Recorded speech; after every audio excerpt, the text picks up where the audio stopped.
Lakers paangat sa standing, Klay Thompson sa Miami Heat at grabe ang OKC Thunder. So parang nga sa unang balita mga idol ay patungkol sa OKC Thunder.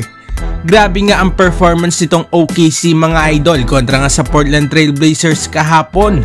Kung saan nga ay nakuha nila ang 43-point win sa score na 134-91. At para nga lalong mapabilib ang mga NBA fans ay nagtala nga ng 60.5% shooting sa field, 61.1% sa tres at 100% sa free throw. Itong OKC nga mga idol ang kauna-unahang team na nakagawa nga nito after 25 years.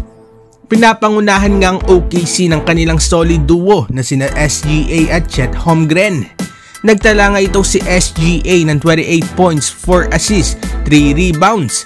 Habang si Chet naman ay merong 16 points, 6 rebounds at 2 blocks. Impressive nga talaga mga idol itong batang team na ito at ngayon ay number 2 nga sa West with 10 wins and 4 losses. Ano masasabi ninyo dito mga idol? Malayo nga ba mararating ng OKC ngayong season? At para naman sa sunod na balita ay patungkol kay Klay Thompson. After 14 games nga ng Warriors ngayong season ay kitang-kita ang pagiging struggle ni Klay Thompson sa pagtira ng bola. Isa nga siya sa sinisisi ng mga fans kung bakit ang Warriors ay nasa 6-game losing streak na ngayon. At marami nga nagsasabi na ito na nga daw ang tamang oras para buwagin nga ang Splash Brothers. So meron nga trade proposal itong fadeaway world sa pagitan nga ng Heat at Warriors. Yan nga ay mapupunta sa Warriors sina Kyle Lowry, Duncan Robinson at 2024 first round pick. Habang sa Heat naman ay mapupunta itong si Klay Thompson. With this trade nga daw mga idol ay mababalik nga si CP3 sa starter kasama nga itong si Steph Curry.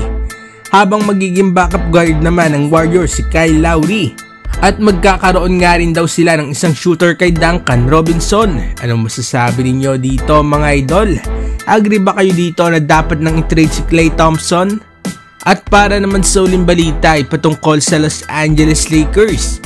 Nakaraan nga ay nasa ilalim ng standing ang Lakers pero ngayon ay unti-unti na nga silang naangat. Nakabawi nga ang Lakers kahapon kontra sa Rockets sa game-winning free throw ni LeBron James. Abante na nga sa 8 wins and 6 losses ang Lakers at pang-anim na ngayon sa West. Naging mainit nga mga idol ang tapatan ni LeBron James at ni Villain Dillon Brooks. Maganda nga ang pinakita ni Dillon Brooks dito mga idol at kumanangan ng clutch 3 sa dulo ng laro. Nagtala nga itong si Brooks ng 24 points, 4 assists at 6 3-pointers. Habang si LeBron James naman ay nagtala ng game high 37 points, 8 assists at 6 rebounds at impressive nga na 74% shooting sa field.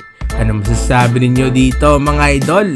Mag-komento sa baba at ating babasahin yan. Huwag kakalimutan na mag-like and subscribe para sa iba pang balitang NBA. Maraming salamat po.